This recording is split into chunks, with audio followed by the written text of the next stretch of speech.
Hello everyone. Exam वारी में आप सभी का स्वागत है। दोस्तों, जैसे आप सभी को पता है कि हम लोग दृष्टि पब्लिकेशन के बुक एनसीईआरटी सामान्य विज्ञान के प्रश्नों को चैप्टर वाइज कवर कर रहे थे।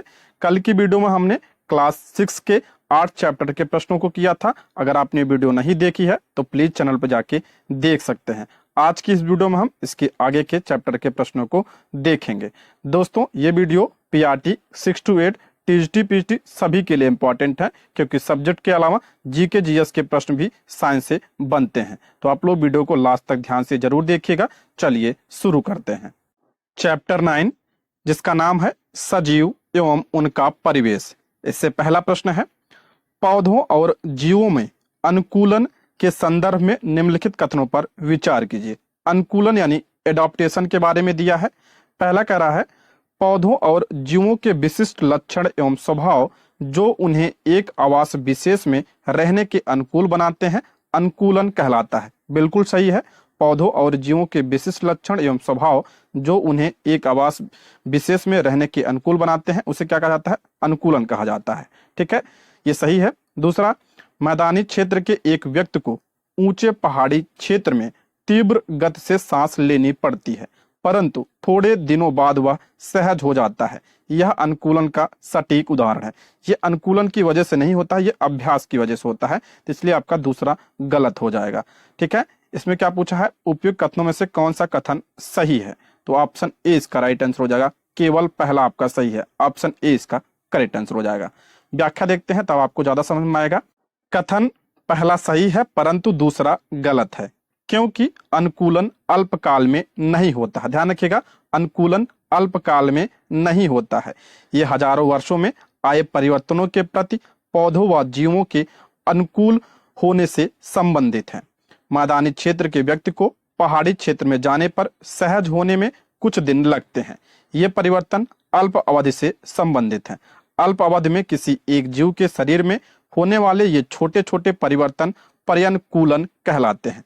यह परिवर्तन हजारों वर्षों में हुए अनुकूलन से भिन्न होता है। ये जो अल्पकाल में परिवर्तन होता है उसे क्या कहा जाता है? उसे पर्यानुकूलन कहा जाता है, या इसे पारिस्थितिकी अनुकूलन भी कहते हैं। और अनुकूलन क्या होता है? इसमें लंबा समय लगता है, यानी लंबे समय में जो परिवर्तन होता है उसे अनुकूलन, और अल्प समय में जो होता है परिवर्तन उसे पर्यानुकूलन कहते हैं। ध्यान रखिएगा। इसलिए आपका दूसरा क्या हो जाएगा? गलत हो जाएगा। ठीक है, नेक्स्ट, किसी सजीव का परिवेश जिसमें वह रहता है आवास कहलाता है। आवासों में विभिन्न घटक उपस्थित होते हैं। इन घटकों के संदर्भ में निम्नलिखित कथनों में से कौन सा कथन सही है? आवास के घटक इसमें दिया है। पहला है, किसी आवास में पाए जाने वाले सभी जीव यानी पौधे एवं जंतु उसके जैव घटक हैं। सही है। चट्टान, मिट्टी, वायु एवं जल जैसी अनेक निर्जीव वस्तुएं आवास के अजैव घटक हैं। ये भी आपका सही है। जो निर्जीव वस्तुएं होती हैं वो क्या होती हैं? अजैव घटक। और जो सजीव होती हैं वो क्या? तो ये जैव घटक। सूर्य का प्रकाश एवं ऊर्जा जैसे ऊर्जा घटक इन दोनों घटकों में किसी में सम्मिलित नहीं है। ये गलत हो जाएगा। सूर्य का प्रकाश एवं उष्मा ये किस में आता है? तो ये आपका अजैव घटक में आता है। किस में आता है? अजैव घटक में आता है। तो आपका तीसरा गलत हो जाएगा। इसमें क्या पूछा है? अच्छा, कौन सा सही पूछा था? तो आपका पहला और दूसरा क्या हो जाएगा? करेक्ट हो जाएगा। तीसरा आपका गलत है। ऑप्शन ए इसका करेक्ट आंसर हो जाएगा, क्योंकि सूर्य का प्रकाश एवं उष्मा भी परिवेश या आवास के अजैव घटक है। ध्यान रखिए किसमें आता है? ये अजैव घटक में। इन्हें कभी कभी ऊर्जा घटक के रूप में भी वर्गीकृत किया जाता है। अगला प्रश्न है, ऊंट मरुस्थलीय परिस्थितियों के लिए अनुकूलित होता है। उसके अनुकूलन के संदर्भ में निम्नलिखित कथनों पर विचार कीजिए। आप सभी को पता है ऊंट को रेगिस्तान का जहाज कहा जाता है। पहला कह रहा है, उसके पैर लंबे होते हैं जिससे उसका शरीर रेत की गर्मी से दूर रहता है। ये सही है। उसमें मूत्रोत्सर्जन की मात्रा बहुत कम होती है तथा मल शुष्क होता है। ये भी आपका सही है। उसको पसीना नहीं आता है। ये भी आपका सही है। उपयुक्त कथनों में से कौन सा कथन सही है? तो इसका करेक्ट आंसर हो जाएगा ऑप्शन डी। 1, 2, 3। ऑप्शन डी इसका राइट आंसर हो जाएगा। उपयुक्त तीनों कथन सही है। उपयुक्त सभी विशेषताओं के कारण ऊंट के शरीर से जल का ह्रास जो होता है बहुत कम होता है, इसलिए जल के बिना भी वे कई दिनों तक वहां पे रह सकते हैं। ऑप्शन डी इसका राइट आंसर हो जाएगा, सभी सही है। निम्नलिखित पर विचार कीजिए। मछली दिया है, स्क्विड दिया है और ऑक्टोपस दिया है। इसमें पूछा क्या है, उपयुक्त में से किसका शरीर धारा रेखी नहीं होता है। धारा रेखी पूछ रहा है, किसका नहीं होता है, तो ऑप्शन सी इसका राइट आंसर हो जाएगा। 2 और 3 ऑप्शन क्या हो जाएगा, सी इसका करेक्ट आंसर हो जाएगा। मछली का शरीर कैसा होता है, कल हमने पढ़ा था, ये धारा रेखी होता है। मछली का शरीर धारा रेखी होता है। ये मछली को पानी में गति करने में सहायक होता है। मछली का शरीर चिकने सल्कों से ढका होता है। ये सल्क मछली को सुरक्षा प्रदान करते हैं, साथ ही जल में सुगम गति में सहायक होते हैं। दूसरे बहुत से समुद्री जंतुओं का शरीर भी धारा रेखी होता है, परंतु स्क्विड एवं ऑक्टोपस जैसे समुद्री जंतुओं का शरीर आमतौर पर धारा रेखी नहीं होता है। जब वे जल में चलते हैं तो अपने शरीर को धारा रेखी बना लेते हैं। अगला प्रश्न है, निम्नलिखित पर विचार कीजिए। ऑक्टोपस, व्हेल, डॉल्फिन उपयुक्त में से किसमें श्वसन के लिए गिल नहीं होते हैं। गिल यानी क्लोम किसमें नहीं होते हैं श्वसन के लिए, तो ऑप्शन सी इसका करेक्ट आंसर हो जाएगा। 2 और 3 यानी व्हेल और डॉल्फिन में जो है गिल नहीं होते हैं। ऑप्शन सी इसका करेक्ट आंसर हो जाएगा। जल में श्वसन के लिए ऑक्टोपस के शरीर में गिल यानी क्लोम होते हैं। गिल स्क्विड और मछलियों में भी होते हैं। ये पूछा जाता है मछलियों में क्या होता है, तो गिल होता है, परंतु डॉल्फिन एवं व्हेल जैसे कुछ जंतुओं में गिल नहीं होते हैं। तो ये सांस किससे लेते हैं, तो ये सिर पर स्थित नासा द्वार अथवा वात छिद्रों द्वारा सांस लेते हैं। ये लंबे समय तक बिना सांस लिए रह सकते हैं। ये समय समय पर समुद्री सतह पर आकर श्वसन छिद्रों से जल बाहर निकालते हैं एवं सांस द्वारा स्वच्छ वायु अंदर भरते हैं। ठीक है, डॉल्फिन और व्हेल में क्या नहीं पाया जाता है, तो गिल नहीं पाया जाता है। सांस कैसे लेते हैं, तो ये इनके सिर पर नासाद्वार होता है, उससे ये सांस लेते हैं। अगला प्रश्न है, नागफनी के पौधों में प्रकाश संश्लेषण निम्नलिखित में से किस भाग में होता है। नागफनी के पौधे में प्रकाश संश्लेषण किस भाग में होता है, तो तने में होता है। ऑप्शन क्या हो जाएगा, 20 का राइट आंसर हो जाएगा। नागफनी क्या है, तो मरुस्थली पौधा है। मरुस्थली पौधे वाष्पोत्सर्जन द्वारा जल की बहुत कम मात्रा निष्कासित करते हैं। मरुस्थली पौधों में पत्तियां या तो अनुपस्थित होती हैं अथवा बहुत छोटी होती हैं। कुछ पौधों में पत्तियां कांटों का रूप ले लेती हैं। इससे पत्ती में होने वाले वाष्पोत्सर्जन से होने वाले जल ह्रास में कमी आती है। नागफनी में पत्ती जैसी संरचना वास्तव में इसका क्या होता है, तना होता है। इसमें प्रकाश संश्लेषण सामान्यतः तने में होता है। तना एक मोटी मोमी परत से ढका होता है, जिससे पौधे को जल संरक्षण में सहायता मिलती है। अधिकतर मरुस्थली पौधे की जड़ें जल अवशोषण के लिए मिट्टी में बहुत गहराई तक चली जाती हैं। ये कथन पूछा जाता है, तो ध्यान रखिएगा, इंपॉर्टेंट है ये। ठीक है, और ये जो है मरुस्थली पौधे की विशेषता है। नेक्स्ट, पौधों की पत्तियां श्वसन की प्रक्रिया में वायु को अंदर लेती हैं। इस प्रक्रिया के अगले चरण में पत्तियां निम्नलिखित में से क्या करती हैं। देखिए, पौधों की पत्तियां श्वसन की प्रक्रिया में वायु को अंदर लेती हैं। इस प्रक्रिया के अगले चरण में पत्तियां निम्नलिखित में से क्या करती हैं। यहाँ पे पौधे के श्वसन की प्रक्रिया के बारे में बात हो रही है यहाँ पे, तो इसका राइट आंसर हो जाएगा ऑप्शन बी। ऑक्सीजन का उपयोग करती हैं तथा कार्बन डाइऑक्साइड वायु में निष्कासित करती हैं। ये आपका श्वसन की बात हो रही है। श्वसन में पौधे क्या करते हैं, ऑक्सीजन अंदर लेते हैं और कार्बन डाइऑक्साइड बाहर निकालते हैं। ठीक है, ऑप्शन बी इसका राइट आंसर हो जाएगा। पौधों की श्वसन क्रिया में गैसों का आदान प्रदान मुख्यतः उनकी पत्तियों द्वारा होता है। श्वसन किसके द्वारा होता है, पत्तियों के द्वारा। मोस्ट इंपॉर्टेंट, पत्तियां सूक्ष्म रंध्रों, जिसे स्टोमेटा कहा जाता है, द्वारा वायु को अंदर लेती हैं तथा ऑक्सीजन का प्रयोग करती हैं। वे कार्बन डाइऑक्साइड वायु में निष्कासित करती हैं। ये श्वसन प्रक्रिया है, ध्यान रखिएगा। श्वसन प्रक्रिया में CO2 क्या होता है, निकलता है। और प्रकाश संश्लेषण की बात करते हैं, तो प्रकाश संश्लेषण क्रिया में पौधे प्रकाश की उपस्थिति में वायु की कार्बन डाइऑक्साइड का उपयोग भोजन बनाने के लिए करते हैं। कार्बन डाइऑक्साइड में क्या करते हैं, जो होता है CO2 क्या होता है, उसको अंदर लेते हैं और क्या छोड़ते हैं बाहर, तो ऑक्सीजन को छोड़ते हैं। ये ध्यान रखिएगा, इंपॉर्टेंट है। पौधे केवल दिन के समय ही भोजन बनाते हैं, जबकि श्वसन क्रिया दिन और रात दोनों में निरंतर चलती रहती है। श्वसन क्रिया जो होती है क्या होती है, दिन और रात दोनों में चलती है। और जो भोजन बनाते हैं यानी प्रकाश संश्लेषण कब होता है, तो दिन में होता है, सूर्य के प्रकाश की रोशनी में होता है। भोजन बनाने की प्रक्रिया में निष्कासित ऑक्सीजन की मात्रा पौधों द्वारा श्वसन में उपयोग की गई ऑक्सीजन की अपेक्षा बहुत अधिक होता है।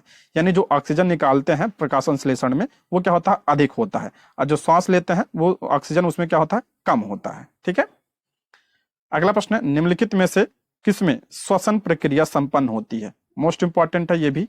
श्वसन प्रक्रिया किसमें संपन्न होती है? तो पौधों में भी होती है, जीव में भी होता है, बीज में भी होता है, श्वसन प्रक्रिया सब में होता है। तो ऑप्शन डी इसका राइट आंसर हो जाएगा। 1, 2 और 3 इसमें क्या है, सभी सही है। देखिए, सभी श्वसन क्या है, सभी सजीवों का एक विशिष्ट लक्षण है। ये सभी सजीवों के लिए आवश्यक है क्योंकि ग्रहण किए गए भोजन से श्वसन के द्वारा ही शरीर को ऊर्जा मिलती है। ये पॉइंट ध्यान रखिएगा। पौधों व जीवों के समान ही बीजों में भी श्वसन होता है। उदाहरण की बात करें तो गेहूं की बोरी में कुछ गर्मी उत्पन्न होती है। यह गर्मी जो होती क्या होती है, श्वसन के कारण उत्पन्न होती है। ठीक है, ये अगर पूछ लिया जाता है कथन की जो है गेहूं की बोरी में जो गर्मी उत्पन्न होती है किसकी वजह से होती है, तो श्वसन के कारण होती है। बीजों में श्वसन की क्रिया उस समय भी चलती रहती है जब अन्य जैव प्रक्रम उतने ही सक्रिय नहीं होते हैं, तब भी जो है श्वसन की प्रक्रिया चलती रहती है। निम्नलिखित पर विचार कीजिए। उत्सर्जन दिया है, उद्दीपन के प्रति अनुक्रिया और प्रजनन दिया है। करा उपयुक्त में से कौन से सजीव यानी जंतु और पौधे दोनों के लक्षण है? सजीव के लक्षण पूछा है, तो ऑप्शन डी इसका राइट आंसर हो जाएगा। सभी क्या है आपके सजीव के लक्षण है, तो यानी उत्सर्जन भी लक्षण है सजीव का, उद्दीपन के प्रति अनुक्रिया भी और प्रजनन भी, ये सजीव के लक्षण है। बाह्य वातावरण में होने वाले कुछ परिवर्तन जैसे कांटा चुभना, तेज प्रकाश, प्रिव्यंजन इत्यादि को क्या कहते हैं, उद्दीपन कहते हैं। सभी सजीव उद्दीपन के प्रति अनुक्रिया देते हैं। छुई मुई गुल मेहंदी के पौधे भी पत्तियां छूने पर अचानक मुरझा या सिकुड़ जाती हैं। यह पौधों में उद्दीपन के प्रति क्या है, अनुक्रिया का उदाहरण है। प्रजनन पौधे व जंतुओं दोनों में होता है, परंतु दोनों में प्रजनन के तरीके क्या होते हैं, भिन्न होता है। प्रजनन तो होता है दोनों में लेकिन भिन्न भिन्न होता है। ठीक है, ये भी ध्यान रखिएगा। ये सब किसके लक्षण है, तो ये सजीव के लक्षण है। ठीक, अगला चैप्टर है 10 जिसका नाम है गति एवं दूरियों का मापन। मोस्ट इंपॉर्टेंट चैप्टर है, इससे प्रश्न तो जरूर ही बनता है साइंस में। निम्नलिखित में से लंबाई का असाई मात्रक क्या है? लंबाई का असाई मात्रक पूछा है, सभी को पता होगा मीटर होता है। ऑप्शन क्या हो जाएगा, ए इसका करेक्ट आंसर हो जाएगा।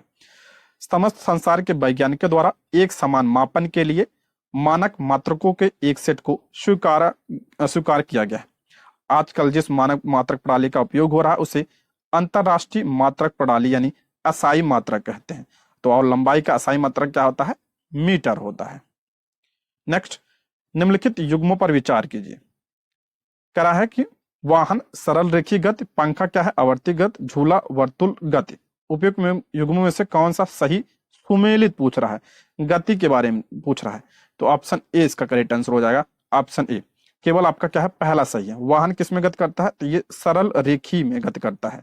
Option A. देखिए, वाहनों की गति सरल रेखी गति का उदाहरण है। ये सब गति के उदाहरण है। जब वस्तुएं सरल रेखा के अनुदिश गति करती हैं तो ऐसी गति क्या कहलाती है, सरल रेखी गति कहलाती है। जब कोई वस्तु इस प्रकार की गति करती है कि उस वस्तु की किसी नियत बिंदु से दूरी समान रहती है तो इस प्रकार की गति क्या होती है, वर्तुल गति होती है। जैसे पंखा, घड़ी की सुई, कुम्हार के चाक आदि की गति क्या होती है, ये वर्तुल गति होती है। ठीक है, ऐसी गति जो एक निश्चित समय अंतराल के बाद अपनी गति को दोहराती है उसे क्या कहते हैं, उसे आवर्ती गति कहते हैं। पार्कों में लगे सामान्य झूले, घड़ी के पेंडुलम, गिटार के तार, ढोलों के पृष्ठ आदि की गति क्या होती है, ये आवर्ती गति है। तीनों ध्यान रखिएगा, आवर्ती गति और वर्तुल गति और सरल रेखीय गति। ठीक है, इसको ध्यान रखिएगा, इंपॉर्टेंट है। यानी अगर इसको मिलाएंगे तो झूला क्या है, तो झूला आपका आवर्ती गति का उदाहरण है और पंखा किसका उदाहरण है, वर्तुल गति का उदाहरण है। ठीक है, परिभाषा भी ध्यान रखिएगा। नेक्स्ट, निम्नलिखित कथनों पर विचार कीजिए। 1790 में फ्रांसीसियों ने मापन की एक मानक प्रणाली की रचना की जिसे मीटरी पद्धति कहते हैं। दूसरा है 1 मीटर को 100 बराबर भागों में विभाजित किया जाता है जिसे सेंटीमीटर कहते हैं। 1 सेंटीमीटर में 20 मिलीमीटर होते हैं, ये आपका गलत है। पूछा है उपयुक्त कथनों में से कौन सा कथन असत्य यानी गलत पूछा है, तो ऑप्शन सी इसका राइट आंसर हो जाएगा। पहला और दूसरा आपका करेक्ट है, ऑप्शन सी इसका करेक्ट आंसर हो जाएगा। उपयुक्त कथन में आपका पहला और दूसरा सत्य है किंतु तीसरा गलत है क्योंकि 1 सेंटीमीटर में क्या होता है, 10 मिलीमीटर होता है। ठीक है, ना कि 20 मिलीमीटर, 10 मिलीमीटर होता है। नेक्स्ट चैप्टर है प्रकाश छायाएं एवं परावर्तन।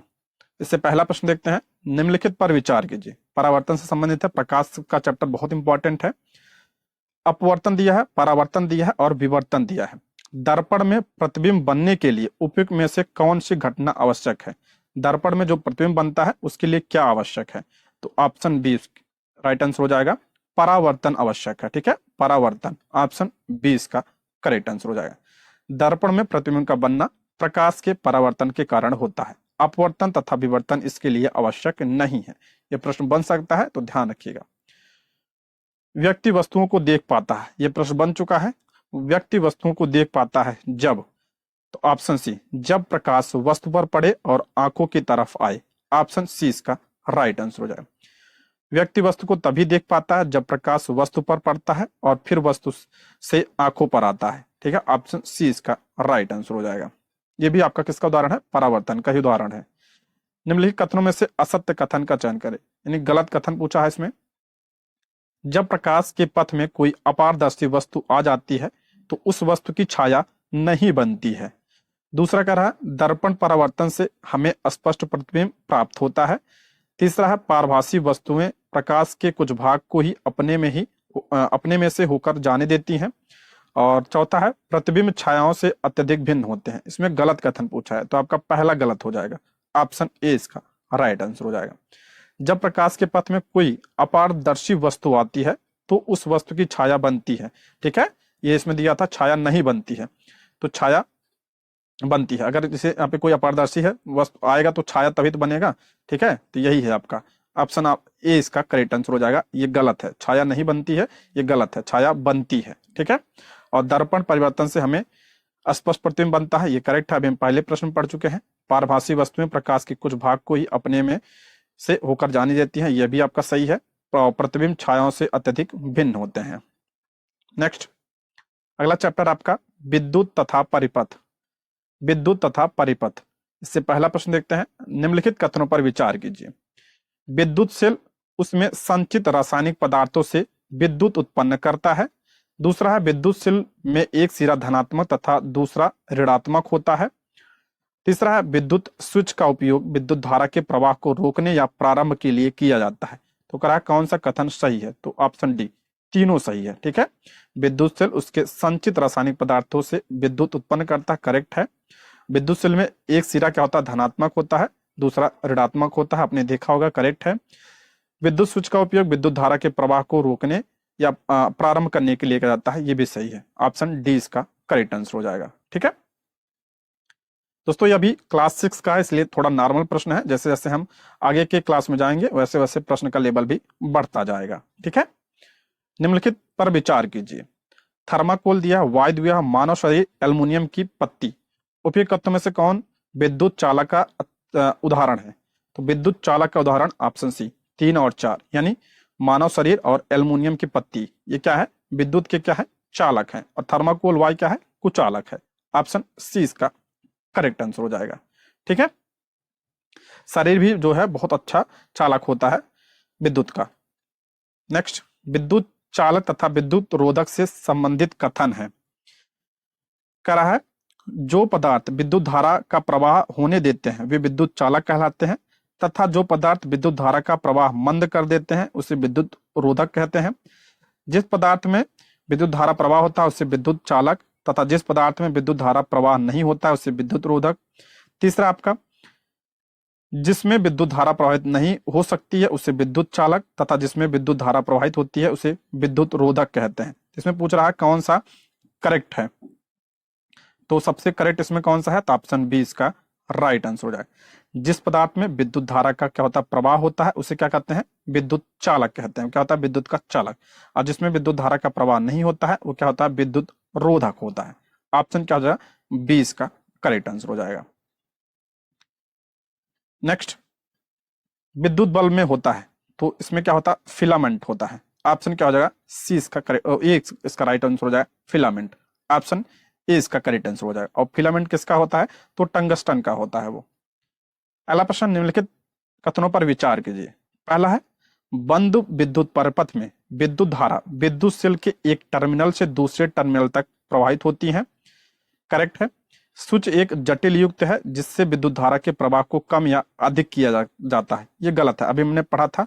ऑप्शन ए इसका राइट आंसर हो जाएगा, केवल पहला आपका करेक्ट है। स्विच का काम क्या होता है, तो ये सरल युक्त है, जटिल युक्त नहीं है।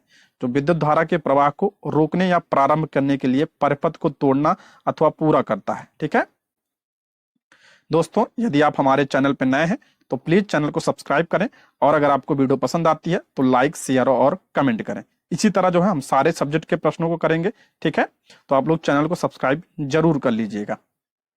अगला चैप्टर है 13, जिसका नाम है चुम्बकों द्वारा मनोरंजन। इससे पहला प्रश्न देखते हैं। चुम्बकों के संदर्भ में निम्नलिखित कथनों पर विचार कीजिए। चुंबक के बारे में दिया है। मैग्नेटाइट एक प्राकृतिक चुंबक है, करेक्ट है ये। चुंबक कुछ पदार्थों को आकर्षित करता है, ऐसे पदार्थों को चुंबकीय पदार्थ कहते हैं, ये भी सही है। दो चुंबक के समान ध्रुव एक दूसरे को आकर्षित करते हैं, जबकि असमान ध्रुव में परस्पर प्रतिकर्षण होता है, ये आपका गलत दिया है, जो ये उल्टा दिया है। ठीक है, जैसे अगर दो समान ध्रुव होगा, जैसे समान ध्रुव होता क्या होगा, दूर जाते हैं, आकर्षित नहीं होते हैं, दूर जाते हैं। अगर असमान होगा तो यानी ये मान लीजिए नॉर्थ है और ये साउथ है, तब क्या होगा, ये आपका जो है आकर्षण होगा, और ये नॉर्थ नॉर्थ है तो क्या होगा, प्रतिकर्षण होगा। उल्टा दिया है, तो इसलिए आपका क्या हो जाएगा, 20 का करेक्ट आंसर हो जाएगा। 1 और 2 करेक्ट है, तीसरा आपका गलत है। मैग्नेटाइट एक प्राकृतिक चुंबक है, इसमें लोहा उपस्थित होता है। चुंबक लोहा, निकिल, कोबाल्ट जैसे कुछ पदार्थों को आकर्षित करता है, ऐसे पदार्थों को चुंबकीय पदार्थ कहते हैं। जो पदार्थ चुंबक से आकर्षित नहीं होते हैं उसे क्या कहा जाता है, उसे अचुंबकीय पदार्थ कहते हैं। प्रत्येक चुंबक में 2 ध्रुव होते हैं, उत्तरी तथा दक्षिण ध्रुव। स्वतंत्रता पूर्वक लटकाने पर चुंबक सदैव उत्तर दक्षिण दिशा में आकर रुकता है, ये पॉइंट ध्यान रखिएगा। ठीक है, अगर उसे चुंबक को स्वतंत्रता पूर्वक लटकाया जाए तो जो है कहाँ पे लटकेगा, तो किस दिशा में, उत्तर और दक्षिण दिशा में। देखिए, दो चुंबकों के असमान ध्रुव एक दूसरे को आकर्षित करते हैं, जबकि समान ध्रुव क्या करते हैं, प्रतिकर्षित करते हैं। अगला प्रश्न है, मिलान करना है। चुंबकीय दिया है, चुंबकीय, इसमें चुंबक क्या है, तो इसमें आपका हो जाएगा ऑप्शन ए इसका करेक्ट आंसर हो जाएगा। यहां देख लेते हैं। चुंबकीय क्या है, कोबाल्ट। मैग्नस क्या है, यूनान। मैग्नेटाइट प्राकृतिक चुंबक। अचुंबकीय क्या है, मिट्टी। माना जाता है यूनान में मैग्नस नामक एक गडरिये के द्वारा प्राकृतिक चुंबक की खोज की गई थी। संभवतः मैग्नस के नाम पर ही प्राकृतिक चुंबक का नाम मैग्नेटाइट रखा गया था, ये ध्यान रखिएगा। मैग्नस जो है एक गडरिया था। ठीक है, ये इंपॉर्टेंट है, इसको ध्यान रखिएगा, पूछा जा सकता है ये। अगला प्रश्न है, निम्नलिखित कथनों पर विचार कीजिए। प्रत्येक चुंबक के उत्तरी तथा दक्षिणी 2 ध्रुव होते हैं, अभी पढ़ा हमने, करेक्ट है।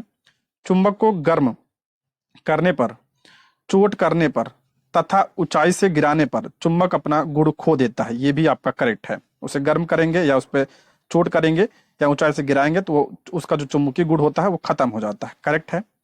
स्वतंत्रता पूर्वक लटकाने पर चुंबक सदैव उत्तर दक्षिण दिशा में रुकता है, अभी हमने पढ़ा, ये करेक्ट है। कृत्रिम चुंबक एक ही आकार में बनाए जाते हैं, तो ये आपका क्या हो जाएगा, गलत हो जाएगा। चौथा गलत है, 1 2 3 सही है, यानी ऑप्शन सी इसका राइट आंसर हो जाएगा। ठीक है, ऑप्शन सी इसका करेक्ट आंसर हो जाएगा। कृत्रिम चुंबक जो है विभिन्न आकारों में बनाया जा सकता है, एक ही आकार में नहीं। अगला चैप्टर है आपका 14, जिसका नाम है जल। पहला प्रश्न है, इससे निम्नलिखित पर विचार कीजिए। वाष्पन दिया है, वाष्पोत्सर्जन दिया है और संघनन दिया है। इंपॉर्टेंट चैप्टर है ये। उपयुक्त में से किस कारणों से बर्फ युक्त जल से भरी गिलास की बाहरी सतह पर जल की छोटी छोटी बूंदें एकत्रित हो जाती हैं? ये किसकी वजह से होती है, तो संघनन की वजह से होता है। ऑप्शन क्या हो जाएगा, सी इसका राइट आंसर हो जाएगा। देखिए, जल के द्रव अवस्था में परिवर्तित होने की प्रक्रिया को क्या कहते हैं, संघनन। परिभाषा ध्यान रखिएगा। जलवाष्प के द्रव अवस्था में परिवर्तित होने की प्रक्रिया को क्या कहा जाता है, संघनन कहा जाता है। बर्फ युक्त जल से भरे गिलास की बाहरी सतह पर जल की छोटी छोटी बूंदें संघनन के कारण एकत्र हो जाती हैं। वायु में जलवाष्प उपस्थित होते हैं। जब वायु किसी ठंडे पृष्ठ से संपर्क में आती है तो इसमें उपस्थित जलवाष्प ठंडा होकर संघनित हो जाता है तथा जल की बूंदें पृष्ठ पर दिखाई पड़ती हैं, यही कारण है। वाष्पन और वाष्पोत्सर्जन दोनों से जल द्रव से वाष्प अवस्था में बदलता है। वाष्पन क्या होता है, इसमें द्रव जो होता है क्या होता है, वो वाष्प में बदलता है। अगला प्रश्न है, जल चक्र के संदर्भ में निम्नलिखित कथनों पर विचार कीजिए। जल चक्र के बारे में दिया है।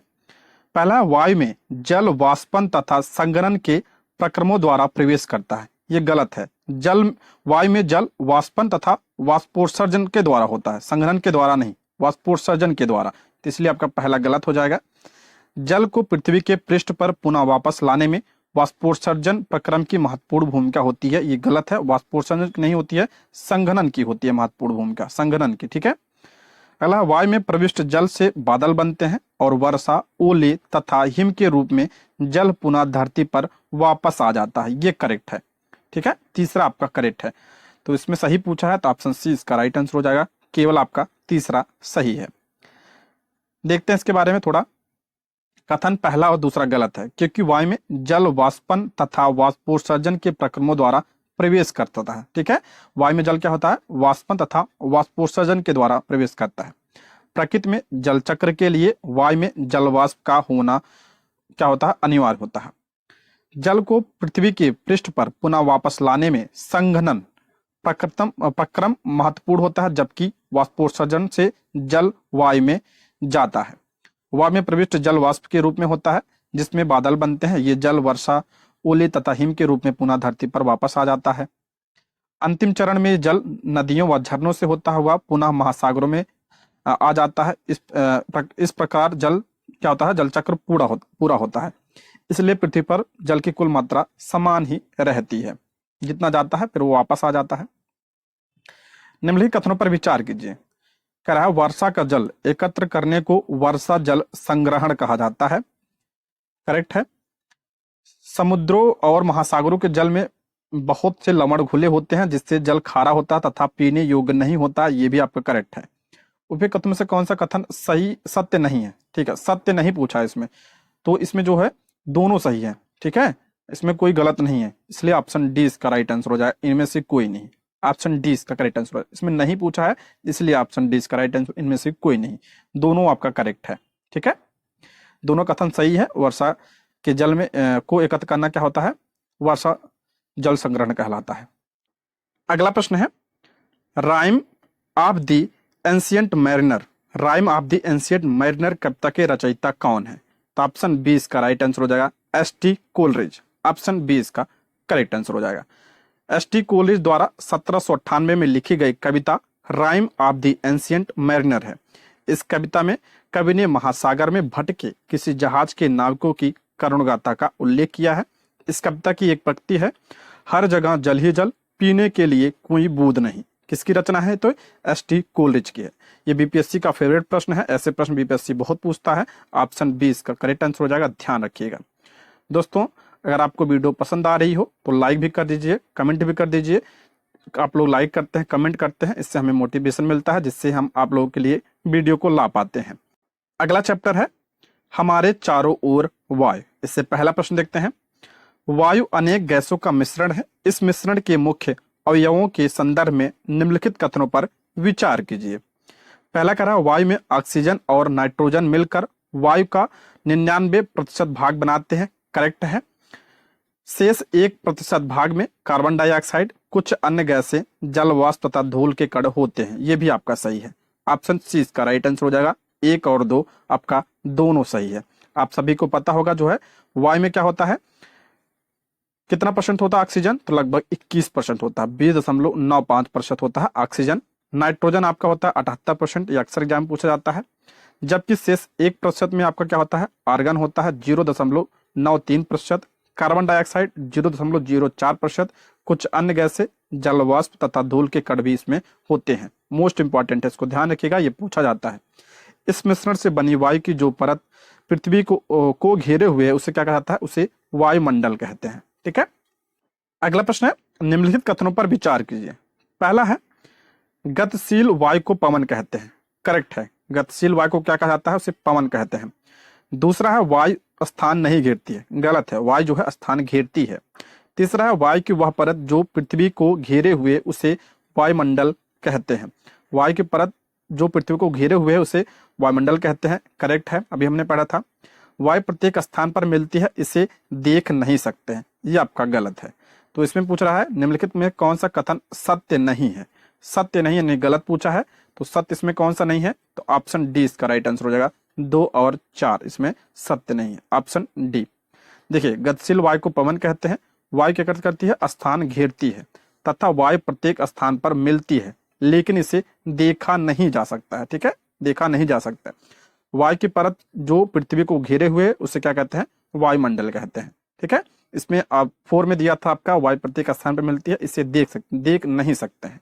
ठीक है, अगला प्रश्न है, कथन दिया है और कारण दिया है। जलीय प्राणी श्वसन के लिए जल में घुली वायु का उपयोग करते हैं।